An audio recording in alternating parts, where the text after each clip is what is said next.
Olá, sejam bem-vindos a mais um café aqui no Hematotalks. Eu, Thaís Fischer, junto com a doutora Natália Zing. Tenho a honra de ter o Kai Viana, que é psicólogo, especialista em oncologia, para uma conversa, um novo café, agora falando um pouquinho sobre o pós, Como né? devolver, né? Como devolver o nosso paciente, que às vezes é rápido, é uma corrida de 100 metros, às vezes até de 50, super intensa, às vezes é uma maratona de 42 quilômetros, né?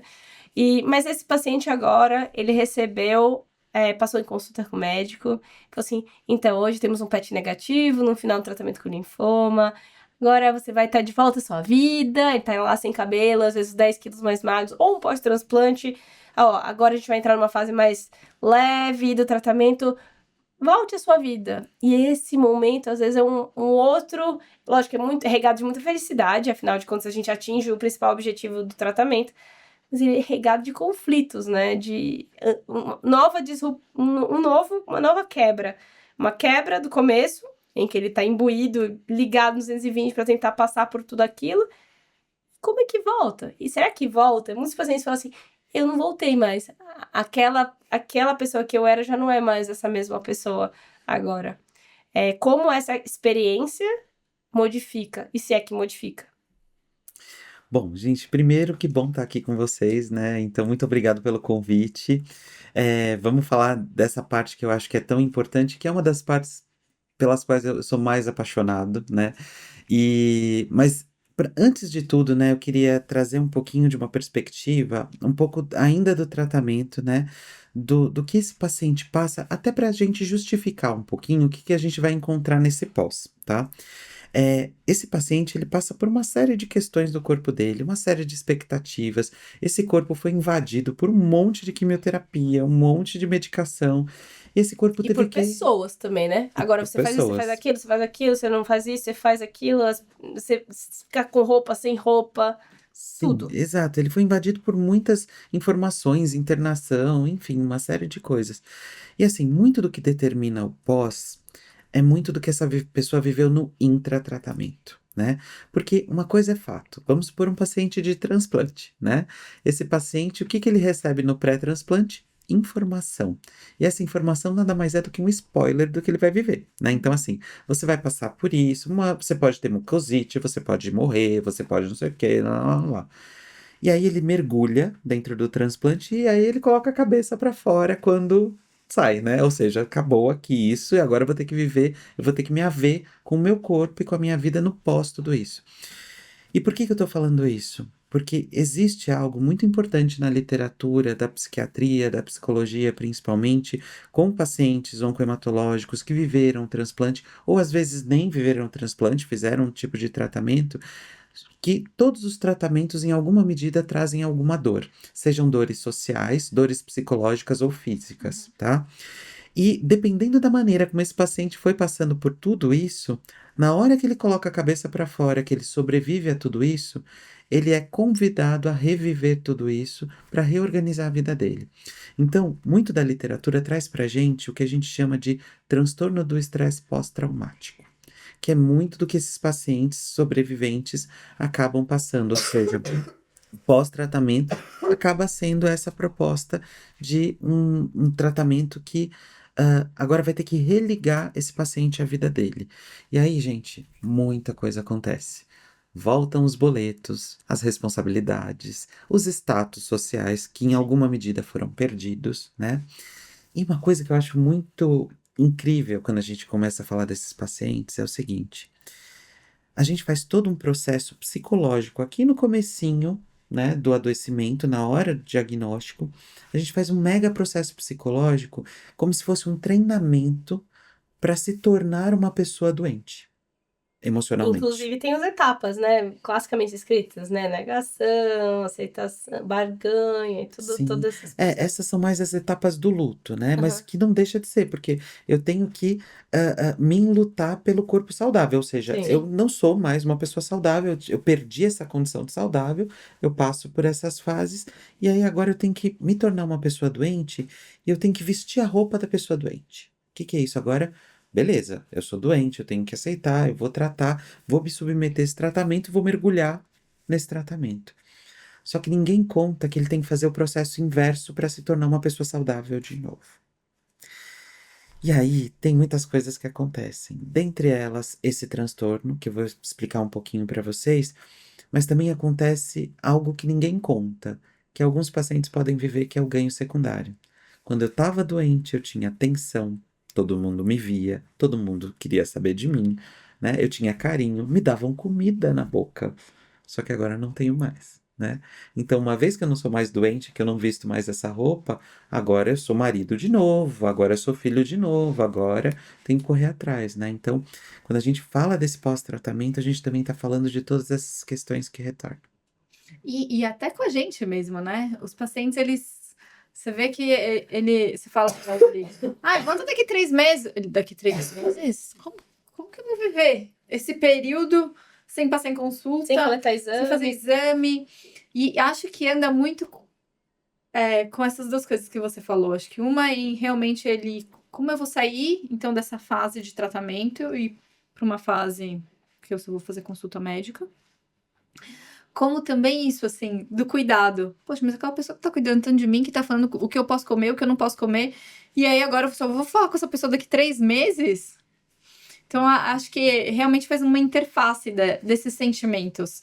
E é engraçado porque os pacientes começam, né? Sempre, é sempre o que eu posso e não posso fazer, né? São as perguntas clássicas. Posso isso, posso.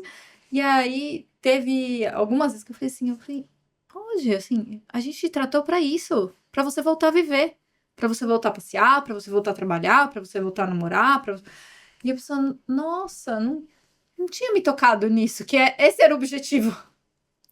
E esse ganho secundário, e aí, de novo, traz um pouco da história das pessoas, né? Porque a depender da história que ela teve, ou o grau de negligência que ela teve, aquele lugar é muito confortável, né? Sim. Então, o quão ela foi negligenciada ao longo da vida, e naquele momento falou, nossa, mas ali que eu tava. Aí a felicidade, né? Olhando, comparando, mas é ali que eu era feliz, né? Que eu tinha todo mundo. Então agora eu não sou mais feliz. Então, a gente pensa que, não, eu tô devolvendo, tá tudo bem, mas será que eu era feliz? E aí tem todas as mudanças, e daí realmente, eventualmente, a gente vê mudança de relacionamento, quebra de relacionamento, porque a pessoa se torna uma pessoa diferente, eventualmente. E não é no sentido poético, agora eu sou diferente, sou melhor. Não é isso.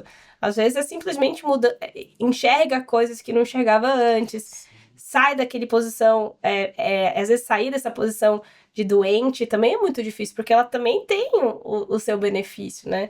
Sim. Então, acho que é uma readequação, e às vezes nessa readequação você muda de emprego, muda de relacionamento, você tem que se sentir, como é que eu saio? Como é que eu saio segura? E o que vai acontecer na próxima? Qual vai ser o próximo? Qual vai ser a próxima onda que vai chegar em mim, que vai me derrubar de novo, né? Acho que esse convívio eterno com a dúvida de que talvez eu seja de novo retirada do meu momento de vida. Então, isso é uma E coisa como é que a gente muito. trabalha? Essa é mais longa, né? Não é mais aquela urgência imediata. Essa aí vai ter que ser trabalhada de forma longa, né? Então, o que que acontece, né? Uma coisa que eu acho muito interessante que você falou ali no começo é que, assim, isso me lembra muito de um ex-chefe que eu tive, né? Um hematologista, que ele dizia na visita multi uma coisa, né? Ele falava assim: cada paciente vem com uma mala para o transplante, né? Porque a gente trabalhava numa unidade de transplante e, assim, essa mala ela vem cheia de coisas. Só que são coisas que não tem nada a ver com a gente. A gente, equipe multi. São coisas desse paciente. Vem com ele, tá? Junto com ele. E aí a gente fica muito naquela coisa, né? Que é um pouco complicada, né? Porque a gente tem que se haver com a personalidade do outro. A gente mesmo da equipe multi, né? Ai, nossa, essa paciente é tão difícil. Nossa, essa paciente é complicada, ela não aceita nada. Ou, nossa, essa paciente é tão legal, esse paciente é tão bonzinho, não sei o quê. Porque a gente tem essa parada da identificação, a gente faz isso o tempo todo, né? Porque essa bagagem, ela tá presente o tempo inteiro. Essa pessoa, ela não tá sendo chata no transplante. Talvez ela tenha sido chata a vida inteira e no transplante ela continua chata, Porque né? ela é chata na sua visão, não necessariamente ela É. seja chata na visão do vizinho. Exato, né? Exatamente. Então, assim, os costumes, as crenças, as vivências desse paciente, elas estão vindo para dentro do hospital. Elas vêm para dentro do tratamento o tempo todo, né? E aí, o que que acontece? Entra um terceiro ali naquela jogada. O que que eu digo um terceiro? É alguém de fora que tem um jaleco branco e fala assim: Que vai agora ditar as regras vai agora do ditar as jogo. regras. E aí ele dita as regras por muito tempo, porque o que tá em jogo é a vida. Então, assim, ou faz o que o cara tá falando, o que essa pessoa tá falando, o que essa moça tá falando, ou eu vou morrer. Então, assim, não importa ali mais a minha personalidade, ela foi amassada, jogada fora, e agora o que importa é o que o outro vai dizer. E esse outro, que normalmente é a figura do médico, às vezes pode ser a figura da nutri, às vezes pode ser a figura de quem for, esse outro passa a ditar essas regras. E aí o que que acontece? Uma coisa muito interessante que acontece nesses pacientes que sobrevivem é o seguinte, que aí, né, a gente estava falando exatamente disso, né?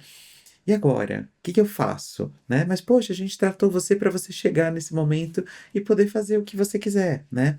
No entanto, a gente esquece das minúcias, das coisinhas pequenas do dia a dia. Por exemplo, esse paciente ele tem que perguntar para o médico se ele já pode transar sem camisinha ou não. Porque no pós-transplante imediato, não pode, Uhum. né? Não tem, por exemplo, essa possibilidade. Mas ele tem que perguntar aquilo que é mais íntimo. Eu nunca, né, precisei perguntar se eu vou transar com alguém, né? Por exemplo, se vocês pararem para pensar, né, a gente nem quando a gente está na nossa adolescência, que vai ter a nossa primeira vez com alguém, a gente não chega pro pai e pra mãe e fala: "Eu posso ir lá transar?" Hum. Não, mas pro médico você tem que perguntar. Olha que interessante. Então, essa quebra, ela vem de diversas ordens. Por exemplo, eu posso voltar a trabalhar ou não? E sabe o que que o médico vai dizer? Depende do seu trabalho. Porque tem paciente que Sim. transplanta trabalhando Uhum. aqui. Mas e se o cara é pedreiro? Ou se ele é Quando que ele enfermeiro, volta? por Se ele é exemplo, enfermeiro, que ele tá lá em contato direto quando com. que ele volta? Quem manda é o outro, né?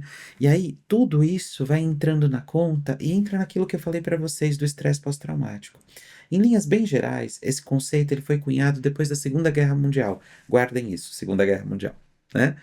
Por quê? Porque isso, os psicólogos da época foram vendo, né, quando chegavam nos consultórios e em outros contextos, hospitais, etc, né, profissionais e principalmente médicos, foram vendo os comportamentos de pessoas que sobreviveram à guerra. Então, por exemplo, o que era um fogo de artifício no Ano Novo, para aquele cara dava um gatilho de ser uma bomba, né? Por isso que o transtorno do estresse pós-traumático ele é muito atual no contexto, principalmente da oncohematologia, de pacientes que passam por tratamentos às vezes longos ou, como você falou, né, de correr 50 metros, né, de fazer uma arrancada de 50 metros, mas que depois chega e fala, pronto, parou. Não, agora já não preciso mais correr, né? E por isso também, que em alguma medida, por isso que eu falei para vocês guardarem essa questão, né, da Segunda Guerra Mundial. Será que também não é desse lugar que veio toda a ideia do câncer ser uma luta contra, de Sim. ter essa Eu acho. proposta bélica? Porque é isso, né, gente? É um corpo que é o tempo todo martelado. Ele chega ali no final de um jeito que a gente não vai saber bem como é, porque ninguém pode garantir como que vai chegar no final. E quando ele chega tão fragmentado que a pessoa tem que chegar para você e perguntar o básico. Ela tem que perguntar se ela vai dar um beijo na boca ou não, Uhum. né? Então, se a gente para pensar, sobreviver a um câncer nem sempre é aquela coisa do vai Romântica, né? embora, sua vida pode continuar. Ela nunca mais vai ser a mesma vida. Por quê? Porque quebrou uma coisa muito importante no meio do caminho, que nós, quando a gente tem saúde, e aí quando eu falo saúde, é quando a gente tem uma gripe, beleza. A gente tem alguma coisa Sim. mais fácil de curar, beleza. A gente não perdeu uma coisa chamada onipotência, né? Quando a gente tem saúde, a gente consegue tudo, a gente tem uma sensação psicológica onipotente. Quando isso quebra, isso não volta mais. E quando eu falo não volta mais, não volta mais mesmo. Uma vez que eu fui uma pessoa doente, eu nunca mais vou ser uma pessoa psiquicamente saudável. O que que eu quero dizer? Na hora que eu chego num exame de rotina, depois de 4 Tem uns anos, gatilhos, né? tudo começa a acontecer. Nossa, e começa a suar, e desmaia antes de um PET, antes de um, sei lá, de qualquer coisa, de um atomo. Por quê? Porque aquilo tá me fazendo reviver tudo isso daqui que eu vivi aqui Sim. atrás. E aí, em Então, 5 segundos, né? Você passa aquele filme de em novo. 5 segundos. E a gente volta até para aquela ideia inicial de como foi, né? Então ele lembra, Exato. ai, quando eu diagnostiquei, sei lá, eu fui no PS e coletei esse exame. Aí depois ele vai naquele hospital, vai coletar o exame de segmento, já é o cenário, ele já acha que é o mesmo cenário, Tinha uma então já vai paciente que ela falava remetendo, assim, né? eu ficava vendo as fotos. Aí eu falava, nossa, como se fosse, assim, doutora, aquela imagem, ela voltava, mesmo sem eu querer, a mesma imagem, né, dos pensamentos reentrantes, etc. Sim. Porque é o estresse, Pós-traumático fazendo seus efeitos. que é o da guerra, né, também, do antigo, do soldado da guerra, que ficou confinado, que perdeu a liberdade, que ficou exposto à adrenalina no último grau, tendo que Sim. reagir a qualquer momento. Exatamente isso que acontece com esse E até paciente. voltando para os familiares, como a gente falou já, também tem dos familiares. Também é muito comum um familiar falar, doutora, mas ele não é mais o mesmo. E aí eu sempre falo assim, bom, mas independente do câncer, ele já não ia ser mais o mesmo, porque todo mundo vai mudando ao longo da vida. Então, independente de ter passado por esse parente, com esse parente, sim, com certeza ele vai ter outras mudanças. Uhum. E de todas as áreas, né? E você consegue ver em algum momento uma não. Existe alguns casos de não readequação, assim, à sociedade? É bem difícil, É né? É difícil. porque, assim, é bem difícil não ter uma readequação, Adequação. né? É muito Tipo, difícil ficar isso parado no acontecer. limbo, assim? Não, então acontece, mas acontece com pacientes que talvez já tivessem uma psicopatologia prévia que não foi Entendi. bem tratada. Então, uma depressão mais grave, às vezes um transtorno de ansiedade, um transtorno de personalidade. Porque sim, esses pacientes também E transplantam, eles também ficam doentes, ficam né? doentes, né? E a gente vê muito pouco isso, né? É uma pena a gente cuidar muito pouco disso, né? Mas assim, até falando disso que vocês estão falando, né? E isso que você falou, estresse pós-traumático, também é para a família. E uma coisa que eu acho muito interessante, que o tratamento do paciente que sobrevive a tudo isso, e claro, gente, no intra, no diagnóstico, sempre é muito importante, vale, eu acho que recado para todo mundo, né? É muito importante que a família seja tratada também, né? Então, tratada pelo psicólogo, que tem atenção da enfermagem, né? Que tem atenção do médico, às vezes. Porque, gente, se não tem. Porque sabe o que acontece? O estresse pós-traumático com a família acontece assim. Ela vive tudo aquilo, ela tem um medo daquele paciente viver tudo de novo e ela fica hipervigilante. Ou Sim, seja, verdade. qualquer coisa que acontece, não, vamos pro médico, vamos correr. E o paciente já tá ali, let it go, entendeu? Tipo, não, vou viver minhas coisas. Mas é aquela coisa. Quando que, por exemplo, a esposa deixou de ser esposa para Virou virar cuidadora. cuidadora. E como é que é ser agora esposa de novo, né? Eu lembro que teve uma paciente, porque eu chamo de paciente, foi aquilo que eu falei para vocês, né? O psicólogo, quando ele vê um caso, vocês médicos veem um paciente e uma família. A gente que é psicólogo, a gente vê um caso e a gente vê 5 vários pacientes. pacientes, né? Então é tudo paciente pra gente, que a gente até atende individualmente, né? E eu lembro que teve uma esposa que falou assim para mim, Caio, e eu falo muito da sexualidade porque eu acho que isso é muito interessante de dizer, porque isso mostra, escancara bem as necessidades que às vezes a equipe multi não vê, né? Ela falou assim, Caio, como é que eu vou ter uma relação com um homem que eu tive que trocar a fralda? Foi uma pergunta muito importante e honesta, porque ela teve que tirar aquele Aquela homem imagem. de quem ele era para ganhar o marido doente e virar cuidadora dele, e agora ela tem que fazer esse movimento de novo. Sim. E esse movimento é muito difícil de fazer. Então, o que a gente chama para fazer esse trabalho, a gente chama, tem um nome chamado reabilitação psicossocial, que é reinserir essa pessoa para a vida, para ele tomar o papel de marido de novo, para ela retomar o papel de esposa de novo. E isso vai precisar de um acompanhamento de perto, né? E às vezes até, por exemplo, colocar a equipe multi para trabalhar junto. Né? Então, por exemplo, o médico que chega, é que vocês não sabem o peso das palavras de vocês. Quando vocês chegam e falam assim, olha, chega lá pro cara que tá com vocês, paciente de vocês, esse paciente do linfoma e tal, fala assim pra esposa, pro marido, enfim, fala assim, você pode sair um pouquinho? Eu preciso conversar com o paciente. A esposa, o marido, dá uma olhada assim. Perguntem coisas pequenas do dia a dia. Como é que tá a sua relação? Como é que tá a relação sexual com a sua esposa? Como é que tá a sua qualidade de vida? O que que tá te incomodando? O que que tá mais difícil? Por exemplo, coisas mais íntimas. Eu pedi pra sua esposa sair, eu sei que você não tem segredo com ela, mas é uma coisa que eu preciso falar só com você. Gente, quando você tem uma abordagem dessa, o paciente se sente muito inteiro e ajuda a gente a resgatar e fazer essa reabilitação psicossocial, né? Então, esse processo é uma das coisas mais importantes quando a gente pensa em pacientes sobreviventes, né?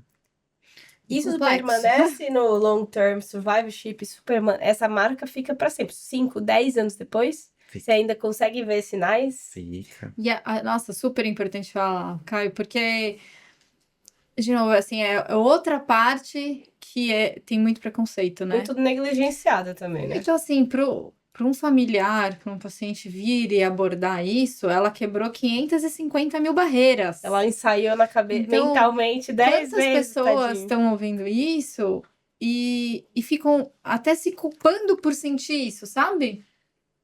E ver que, na verdade, isso faz parte do processo. Uhum, sim, Então, não é que é nem bom nem ruim, faz parte do processo. sim. Acho que é isso. Acho que a gente deixou uma mensagem aqui, a mensagem da importância do cuidado, de se cuidar, do cuidado mental. Falou de long-term survivorship, ou seja, sobreviventes, né, de câncer. E a gente nem comentou, por exemplo, as crianças que crescem com câncer e chegam depois, que é um outro processo completamente diferente de Vai ter que colher mais responsabilidade e café, tudo mais. Vai ter que ter uma outra conversa.